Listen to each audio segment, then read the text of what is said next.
This video describes the chemical requirements involved when using a Parr reactor, model number 4744, including reaction conditions and pressure calculations. The reactor has a 45 ml internal volume, but you can use less than half of that space because of expansion and gas evolution. If you are working with inorganic samples, you may load up to 2 grams total of material, ensuring that you do not exceed 20 mils. If you have any organic samples in your reaction, even if it seems like a minor amount, you are not allowed to load more than 200 milligrams of material into your Teflon liner, with a maximum of 6 mils total. It is recommended that you keep your maximum temperature of your reaction below 180 Celsius, but it is possible to work at a maximum as high as 250. You should run and rerun your calculations to be certain that your pressure can't possibly exceed 1800 psig.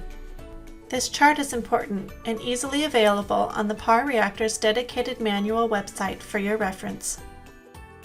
Looking at chemical types, it's also important that you never use perchloric or hydrofluoric acid.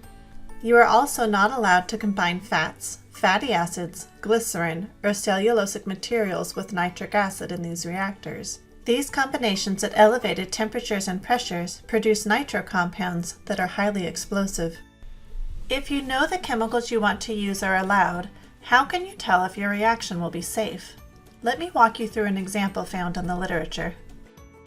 In order to make a gadolinium copper coordination polymer, a researcher wants to heat gadolinium oxide, copper 2 acetate, 2,5-pyridine dicarboxylic acid, and water up to 140 degrees using a 45 mL Parr reactor. Let's start evaluating the safety of this reaction by looking at the allowed volumes from the chart we mentioned earlier. The only organic component in this reaction is the pyridine dicarboxylic acid. The researcher wants to use only 100 milligrams, which is well below the maximum of 200 milligrams, so this is fine. The inorganic components are the gadolinium and copper-based reagents. Adding these together, there would be a total inorganic loading of only 190 milligrams, which is well below the maximum of 2 grams allowed in the reactor. This is good news. The only liquid involved in this reaction is 14 mils of water, so the total volume is much less than half of the Teflon liner's 45 ml volume. For the sake of safety, you should always keep your total volume at or below about 20 milliliters. This reaction is meant to run at 140 degrees Celsius, which is below the recommended maximum of 180.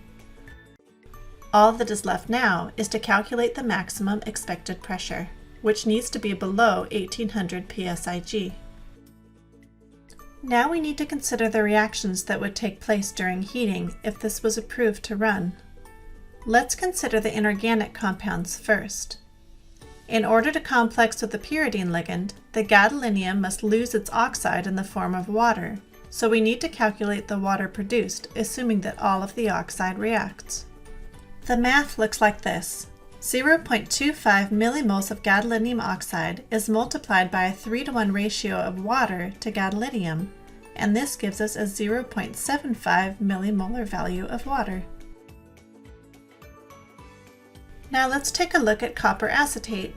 We know that it has a boiling point of 117 degrees Celsius, which is well below the proposed 140 degree reaction temperature. As a result, we have to assume that heating will cause a complete release of gaseous acetic acid. To calculate how much, the math looks like this.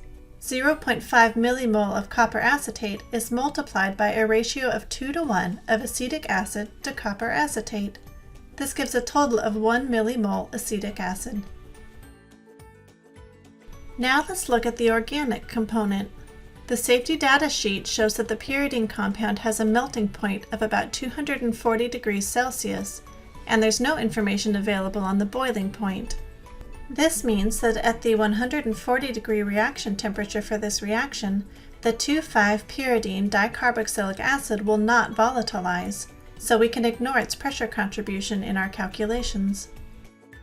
Looking at water, it turns out that the total amount doesn't really matter because it will essentially equilibrate at its vapor pressure on a given temperature.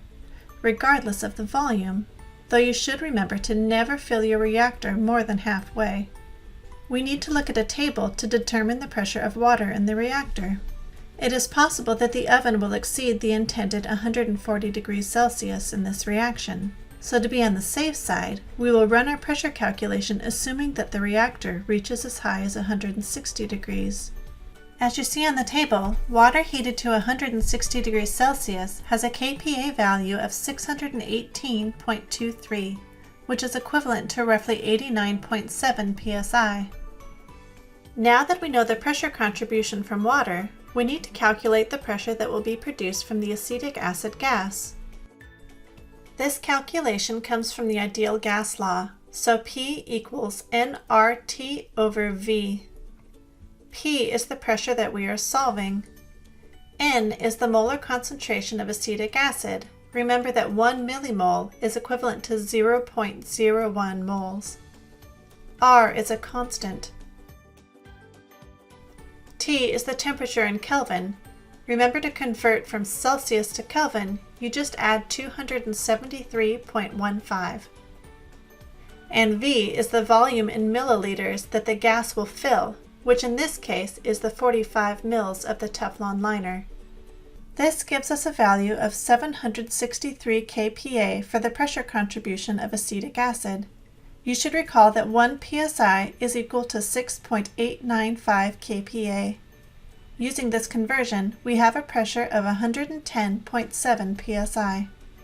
Adding the acetic acid pressure to that of water gives us a total pressure of just over 200 psi for the listed quantities and temperature. This is significantly lower than the 1800 psi maximum that is considered to be safe. It's a good idea to have someone double check your math. Now all that's left is to complete an ISM form and to meet with your staff contact for approval to run this reaction. That's about it for explaining the Parr reactor chemistry requirements. If you have any questions, please reach out to a staff member. We are always here to help.